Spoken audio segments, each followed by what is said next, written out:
घर घर की कहानी। दिल्ली के एक छोटे से फ्लैट में आरती और सुमित रहते थे। दोनों की शादी को लगभग 5 साल हो चुके थे। आरती स्कूल में टीचर थी और सुमित प्राइवेट कंपनी में काम करता था। दोनों का रिश्ता प्यार और सम्मान से भरा हुआ था, जब तक कि हर महीने आने वाले मेहमानों ने सब कुछ बदल नहीं दिया। हर महीने की दस्तक। सुमित का भाई रवि और उसकी पत्नी नेहा हर महीने कुछ दिनों के लिए आ जाते, कभी डॉक्टर दिखाने, कभी शॉपिंग के बहाने। पहले तो आरती बहुत खुश होती थी, अपने यहाँ आओ बैठो, लेकिन धीरे धीरे थकान महसूस होने लगी।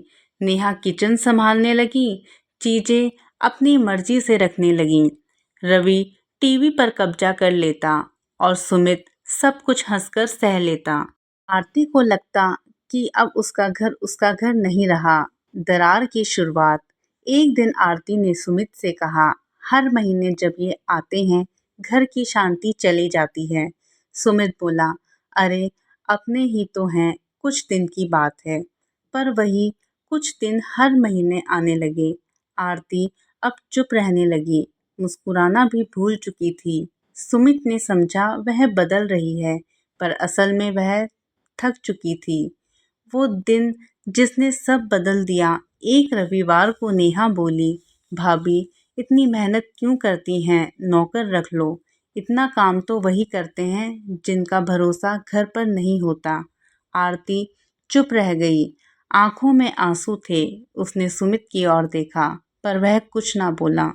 उस रात आरती ने निश्चय किया, अब वह चुप नहीं रहेगी। दोनों के बीच की दूरी। जब रवि और नेहा दोबारा आने लगे, आरती ने कहा, इस बार मैं नहीं रहूंगी, मैं अपने मायके जा रही हूँ। सुमित ने कहा, कुछ दिन की तो बात है। आरती बोली, हमारे अच्छे दिन अब हर महीने के मेहमानों के साथ चले जाते हैं। वह भी वहां से चली गई। खाली घर। सुमित का घर अब सन्नाटा था। ना आरती की हंसी, ना उसकी चाय की खुशबू। उसे एहसास हुआ कि रिश्तों की नींव ध्यान से रखनी पड़ती है। उसने रवि से कहा, भाई अब हर महीने मत आया करो। घर तो है, पर अब घर जैसा एहसास नहीं रहा। माफी और नई शुरुआत। कुछ हफ्तों बाद सुमित आरती से मिला। आरती, मुझे माफ कर दो, अब कोई मेहमान बिना तुम्हारी मर्जी के नहीं आएगा।